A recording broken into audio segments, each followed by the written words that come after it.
Feliz ano novo! Ah! É você que vai gravar? E aí, amigo, tudo bem? Começou com câmera. E aí, amigo? Tudo bem? Tudo certo. E aí, tudo bom? Vem cá conhecer a casa. Você foi contigo. Eu também te amo. Grande ator do Teatro Oeste. Olha, Isso é o quê? Diesel. Que é bom. Tá. Na verdade, isso é flocada, né? A gente tá aqui hoje. Que é grossa. Verdade, cara. E leite. Eu usei leite sem lactose, porque eu não gosto de lactose. Você não quer fazer a aula toda assim ao redor da mesa? A gente vai, entendeu? É convida a sentar. O que será que isso significa? Eu não sou nenhum nem outro. Você ele desce essa mais.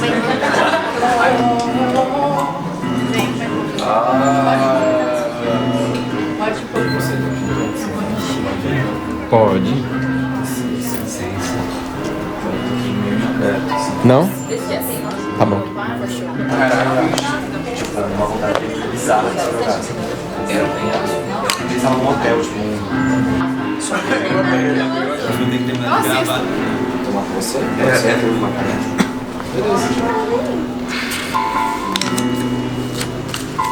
Ela vem. A Tami vem? Depois de 1000 decisões, ela chegou 8h30, pode? Pode. Meio ponto a menos. 2, Acho que é bom trazer tudo. Deixa eu ver o que mais.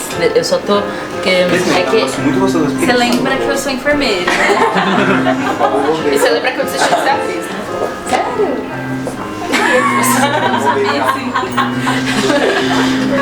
Eu tô tentando, tô trabalhando. Não vamos tocar no assunto. Vocês querem trazer alguma comida pra cá? Deixar por aqui? Amendoinzinho, ovinhos. Será que a gente inaugura? Marcela, qual que é o lugar? Dentro?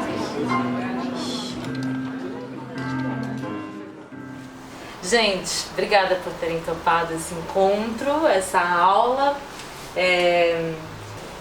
Esse aqui é meu pilar. E mais do que um mapa, ele vai ser um pilar, mas ele vai estar sempre com a gente. Então, eu vou me guiar pelo meu eu de um tempinho atrás, enquanto eu escrevi essas palavras. Primeira coisa que eu queria perguntar para vocês eu queria 3 pessoas que se disponham a ler nesse encontro, necessariamente. Quem topa? Maravilha. A ideia é realmente que isso seja um encontro. Então não tem nada que vocês tenham que fazer ou que vocês não possam fazer. Bora lá! Teatralidade é um termo que tem sido muito usado por aí. E é um termo que muitas vezes vem como sinônimo de uma coisa teatral.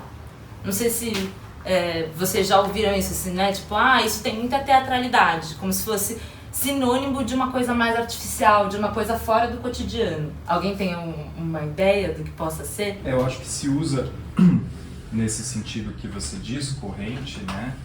De algo que ultrapassa uma naturalidade das coisas, mas eu acho que tem mais a ver com o olhar de quem vê, né?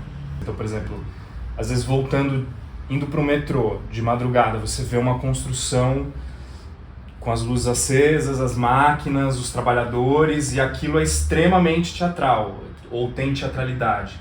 Legal. Mas isso faz parte do cotidiano tanto quanto, né, outras 1000 coisas, então... Maravilha. É exatamente esse o caminho que a Josette Ferrar, que é justamente o livro que você lerá pra gente. Tava tudo combinado.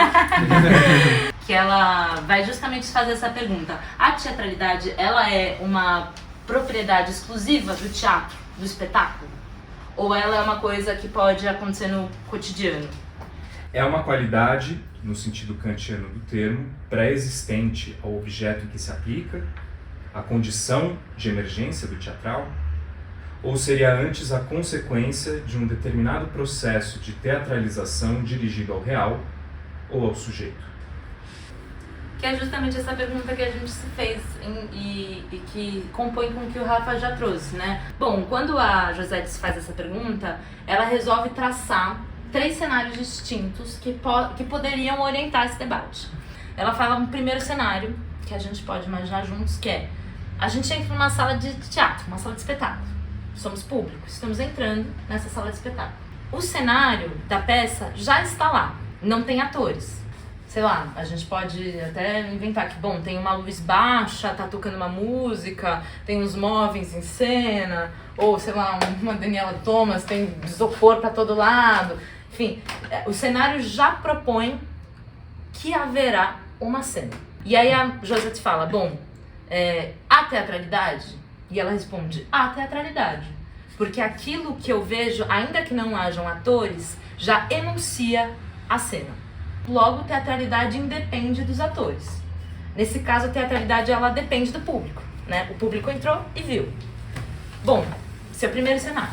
Aí ela vai para o segundo cenário. Imaginemos que estamos num vagão de metrô e em determinado momento as portas do vagão se abrem. E a gente vê na plataforma do metrô um casal brigando. Atrás do casal tem uma propaganda de família feliz. Algumas pessoas vão sair e descer naquela plataforma. Outras pessoas vão ficar dentro do vagão. As pessoas que seguiram ficaram chocadas. Chegaram em casa falando, puta, eu vi uma puta briga, foda. E as pessoas que saíram naquele vagão descobriram naquele instante que aquilo era uma cena feita por Augusto Boal.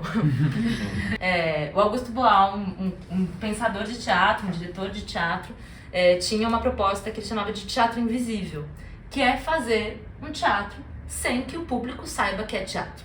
Enfim, independente disso, a Josette vai dizer, tem teatralidade nessa cena? Tem.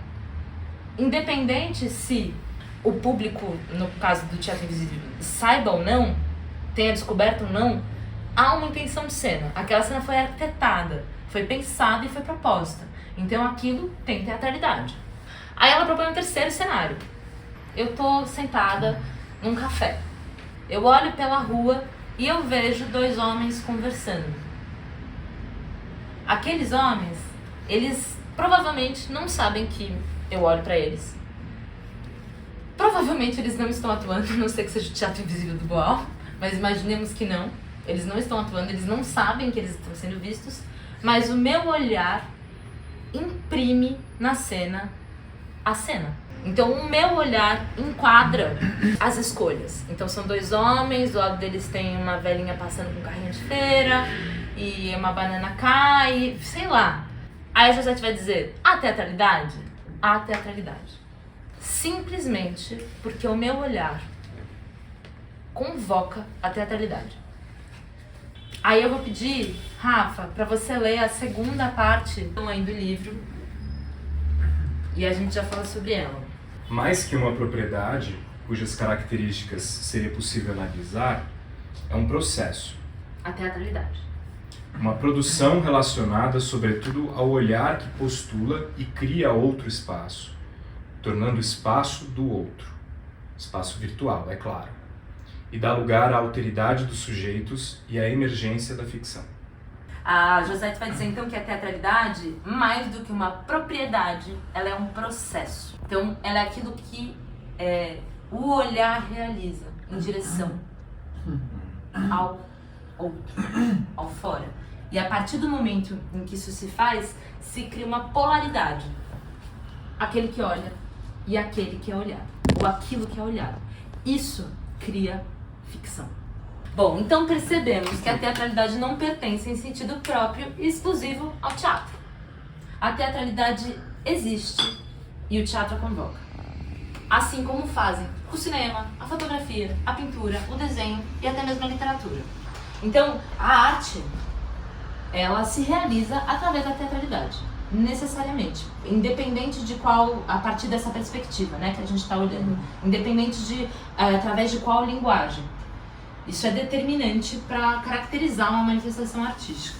Bom, ainda que desse ato se faça ficção, é ao real que se direciona esse processo. Mas, falar em real também é um puta problema. Porque as reflexões filosóficas apontam com a ideia de que o próprio real é uma construção de um olhar.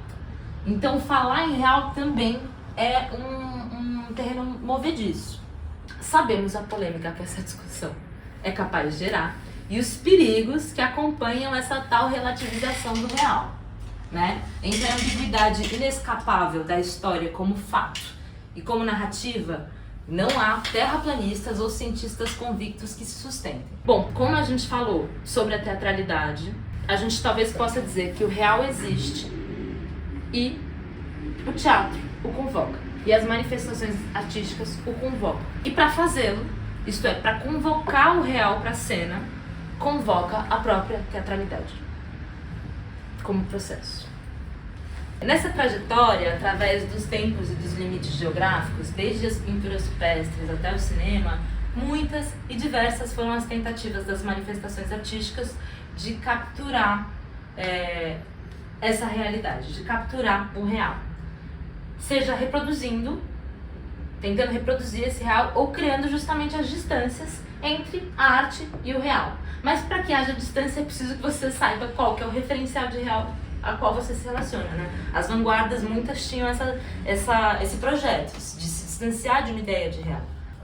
Não à toa, muitos historiadores se dedicam à prática da leitura de obras de arte e das imagens como evidências históricas. No entanto, como nos narra o historiador Peter Burke, que é o livro que está com o Jai, que é um livro fantástico, que chama Testemunha Ocular, sobre a história das imagens como evidência histórica. E aí o Peter Burke vai dizer que essa valorização das imagens como evidência é relativamente recente, na verdade. Por muito tempo as imagens elas foram tratadas como meras ilustrações, como elas e muitas vezes reiteravam as conclusões que os autores, os historiadores já tinham chegado através de documentos escritos. Nessa primazia do texto, muitas imagens foram salpicadas nos livros didáticos, ilustrando obedientes e mudas a história oficial e suas evidências escritas de valor inegável. Ora, temos aí dois pontos que não somente são ilusórios, como equivocados. A suposta ingenuidade das imagens, apartadas de um discurso, e, como provoca Peter Burke, o tratamento dos registros escritos como traduções da grande verdade. É fato que há nos registros escritos indícios de tempos, de civilizações, de culturas, de imaginações, assim como é fato que há nas imagens registram evidências de tempos, de imaginações, de civilizações, de culturas. As imagens, tal como os registros escritos, e não em serviço a eles, realmente o dizem sobre o passado. Mas é preciso saber lê-las. A Lilia Schwartz, né, historiadora, ela fala: é preciso ler as imagens a contrapelo. Bom, é preciso não apenas ver aquilo que deixam transparecer, mas também aquilo que omitem. Afinal, qualquer registro do passado, seja ele escrito ou imagético, é inevitavelmente contaminado por intermediários. Há necessariamente entre a obra e o real, o sujeito, a pessoa. Nesse sentido, aliado à história e não em detrimento a ela, a arte pode não somente representar o real, como também o produzido. Bom, e aí a gente vai entrar um pouco nessas manifestações artísticas. E aí, pra gente começar, eu queria que a gente começasse pelas artes plásticas, pelas artes do desenho. Não sei se vocês já... eu sou uma pessoa que gosta de desenhar, sempre gostei muito de desenhar. E eu sempre gostei muito de desenho de observação. Independente disso, isso é só um comentário que talvez seja o que me guiou aí por esse caminho, mas na verdade a ideia do desenho de observação, não sei se vocês já desenharam, se vocês já participaram desses exercícios de desenho de observação. Dizendo bem grosso modo, o desenho de observação é basicamente, diante do real, olhar e desenhar aquilo que se vê, e com a tentativa de se aproximar daquilo que se vê. Como exercício, né? E aí várias coisas podem variar. O tempo que você tem para fazer isso, se é em movimento, você pode fazer um desenho de observação de uma dança, e aí dificilmente vai ser muito preciso. Bom, então tem alguma coisa nesse ato que sintetiza bastante isso que a gente está falando, no sentido bem objetivo de o olhar captura o real e instantaneamente desenha no enquadramento de uma folha de papel. Então, isso materializa a ideia de teatralidade que a gente estava falando. O Valéry é um cara das artes visuais e ele escreve sobre desenho de observação e ele fala que é um texto muito bonito, chama Ver e Traçar, e ele fala: olha, existem muitos desvios entre a mão e o olho e o principal deles é a memória. Ele diz, no instante em que eu olho para o papel, aquilo que eu desenho já não é o que eu vi, é o que eu lembro do que eu vi, já passou por mim. Então, para além da capacidade técnica, né, que isso pode alterar completamente a relação, por exemplo, a mão pode não obedecer aquilo que você pretende, dependendo do seu treinamento, enfim. Então, existem muitos desvios possíveis entre o papel e o real. Mas, bom, aí a gente pode ir para as pinturas. Elas foram, afinal, fundamentais e imperativas no que diz respeito ao registro imagético de tempos e pessoas da história, né? Daí a gente tem as pinturas de paisagem, os retratos, os quadros históricos, que realmente projetavam representar uma situação, um evento histórico específico, e por muitos anos na história eles foram fundamentais para esse entendimento da própria história, né? Inclusive o Peter Burke, naquele livro que o Testemunho Ocular, ele vai falar sobre como os quadros são importantíssimos para a história das vestimentas, dos objetos. Bom, alguns quadros foram feitos a partir da observação, outros a partir da memória e outros ainda a partir da imaginação e da pesquisa. O processo da pintura, diferente do processo do desenho de observação, ele leva em conta a escolha das cores, dos pincéis, o tamanho da tela e, salvo raríssimos casos, precisa de um longo tempo para finalização. Então, há ainda mais desvios do que aqueles que a gente já tinha observado no desenho de observação. E aí eu queria mostrar uma coisa pra vocês. As Mulheres de Argel, do Delacroix. Esse é o primeiro esboço que gerou, né, As Mulheres de Argel, que é um quadro que eu vou mostrar em seguida pra gente. Esse é o esboço que, pelo que tudo indica, o Delacroix fez a partir de um desenho de observação. E aí, a gente tem o quadro. Bom, se a gente olhar pro esboço e pro quadro, a gente percebe explicitamente diferenças. Como duas personagens que não estão no desenho de observação, detalhes, um espelho. Então, queria só mostrar para que a gente visse essa distância possível entre o desenho de observação e a pintura. Bom, a gente já entendeu que o próprio desenho de observação não é reflexo do real. A pintura, portanto, é menos ainda. O que é interessante pra gente é realmente entender que entre o real e a obra há uma distância incontornável. Mas o fato de ser muito bem feito, de ter uma técnica muito precisa, nos induz a sensação de estar diante do real, tal como ele é. E aí nos provoca Peter Burke, nesse livro Testemunho Ocular, antes de estudar a história, é preciso estudar o historiador. Por trás das obras de arte, há autoria, e não raras vezes a demanda. Esteja o sujeito sozinho ou acompanhado por outros sujeitos, essa trajetória que culmina na obra de arte é sempre portadora de pontos de vista. Um exemplo bastante objetivo dessa comunhão, autoria, demanda e poder, são as pinturas históricas, que foram encomendadas pelo poder vigente para ilustrar alguém ou algum acontecimento, muitas vezes anos depois de fato ter acontecido. Esse é o caso da nossa querida pintura, A Primeira Missa no Brasil. Bom, a Primeira Missa no Brasil foi pintada por Victor Meirelles em 1861, mais de 300 anos depois da Primeira Missa no Brasil. Essa é uma imagem que é salpicada nos livros didáticos, ilustrando a história do Brasil.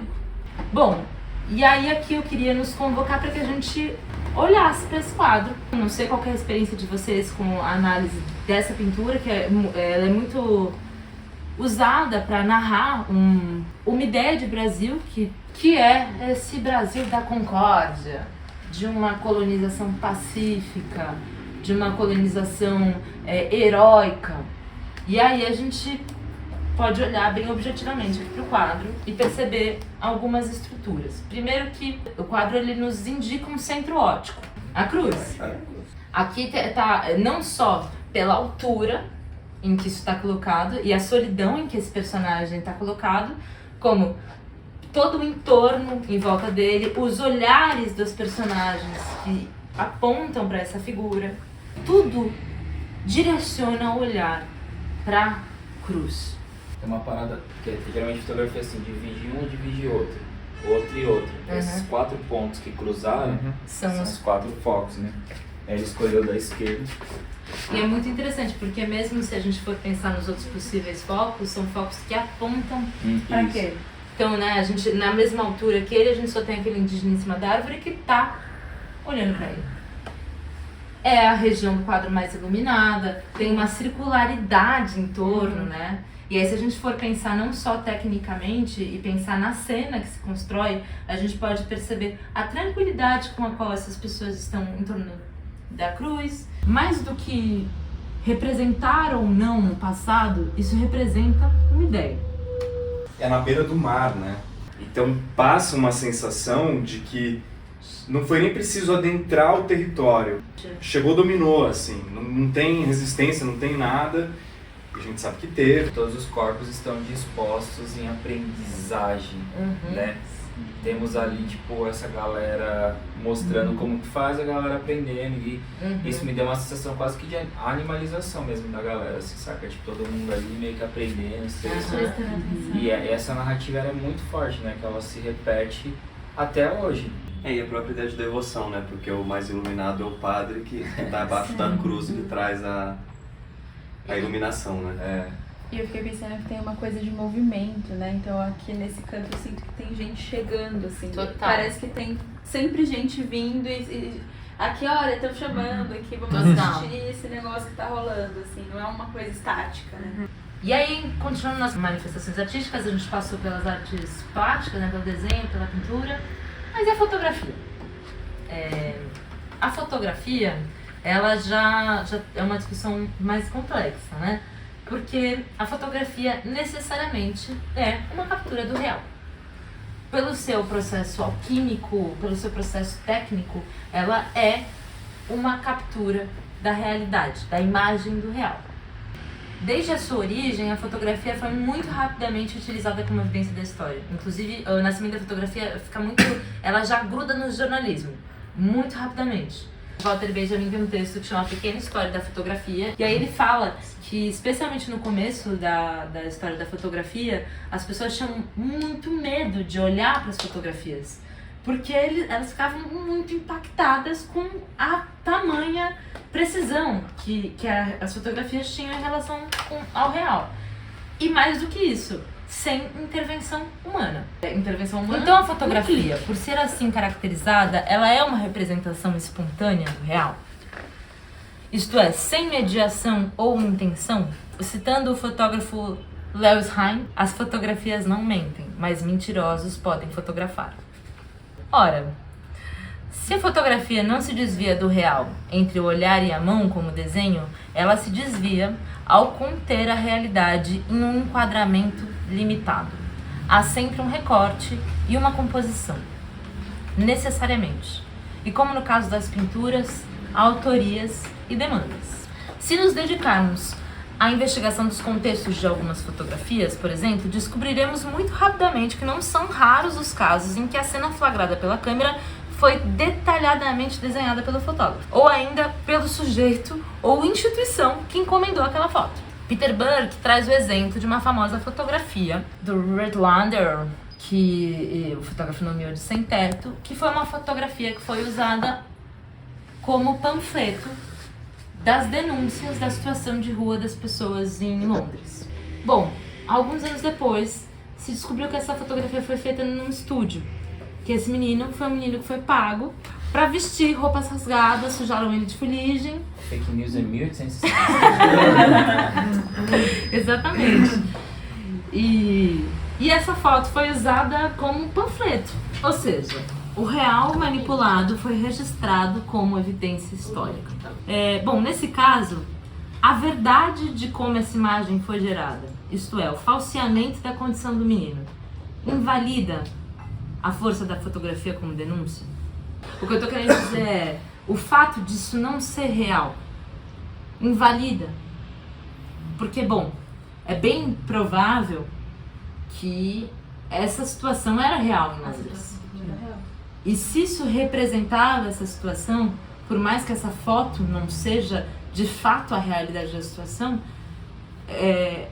entendem onde eu estou querendo chegar? Qual que é a distância entre essa representação de real e o próprio real, e o que isso significa de fato, o que isso importa pra gente?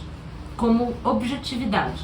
Mas bom, vamos seguir. Além da composição objetiva, a gente também tem casos de omissão objetiva. Ou seja, a gente tem casos em que, né, com o desenvolvimento da técnica e das magias da técnica, algumas fotos foram alteradas. E nesse momento histórico, não tinha Photoshop, não tinha, assim, essa tranquilidade que a gente tem com a ideia de deepfake. Nesse momento isso era impensável. Bom, a gente tem essa foto do Mussolini, bastante imperativo em seu cavalo, levantando sua espada. E aí, anos depois, a gente recebeu a foto real. A imagem de imponência que com ele em cima do cavalo, empunhando sua espada, passa a partir do momento que a gente vê que tem duas pessoas, uma de cada lado do cavalo, segurando o cavalo porque ele não consegue controlar o cavalo, a gente já revisita essa imagem por outro ângulo. Então, como uma simples omissão muda a perspectiva de uma imagem. E o discurso que essa imagem carrega, né?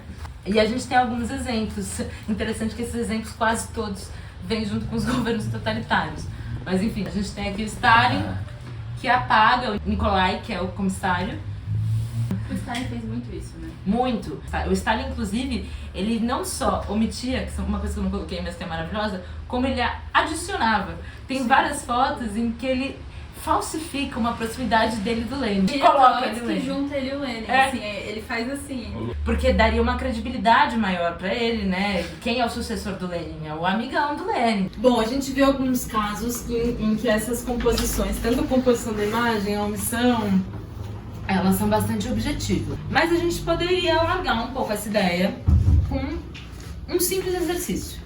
Temos um enquadramento, temos uma foto 3x4, temos a foto completa. Alguém consegue imaginar o que está acontecendo nessa foto? Pela sincronia poderia ser uma dança. Eu ia falar É, isso. é uma Eu acho que eles estão abraçados. Aquele casal peraí. meio... Agora olhando Mas essa é uma mão, Eu acho que é um casal, assim. Só porque conduz pra Eu acho que é um dança. adulto e uma criança. Um adulto e uma criança estão caminhando pra um lugar. estão caminhando para algum Eu tinha lugar. viajado caminhar numa praia, assim, tipo, tinha visto uns hotéis ali, sabe? Tipo, uma areia ali. Um marzinho aqui no canto. Eu pensei em Exótico. praia, eu pensei em praia também. Sério? Eu pensei pensei que em era Uma praia. luzinha ali, ó. Eu pensei Tem uma coisa meio em celeiro ali avançada, atrás, eu achei. assim, sabe? Celeiro. Bom, vamos pra foto? Olha. Essa é uma foto de um campo de refugiados cegos. Se vocês puderem pegar os livrinhos de vocês vai facilitar, mas eu queria dar um papelzinho para cada um e pedir para cada pessoa dar um título. O título é um jeito de direcionar também, né? O título é uma outra forma de produzir enquadramento, então é isso que a gente vai entender. Tá. Tranças, mulheres, a matriarca, a massagista ou o casamento da minha filha. Irmãs, cumplicidade, esperando na praça, deboche. Montagem de O Alto da Compadecida na EMEI. No município de Paulo Afonso, interior da Bahia. Ciúme. A coroação. A primeira da família. Por que ela pode comungar e eu não? Desejo solitário. futuro. Folga. Passado. Rinite ou esperança? O mar. Estrelas. Dilúvio. Vira aqui, Júlia. Minha mãe me trouxe. Para, mãe.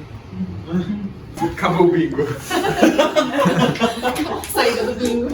Vejam, ainda que essas composições sejam apenas um exercício despretensioso, a leitura se faz. Ou seja, ainda que não haja uma intenção direcionada, há pontos de vista em jogo. Querendo ou não, ao escolher a cena enquadrada, nós estamos construindo teatralidades do real. Estamos construindo ficção a partir do real. O fato é, a cena sempre porta um discurso.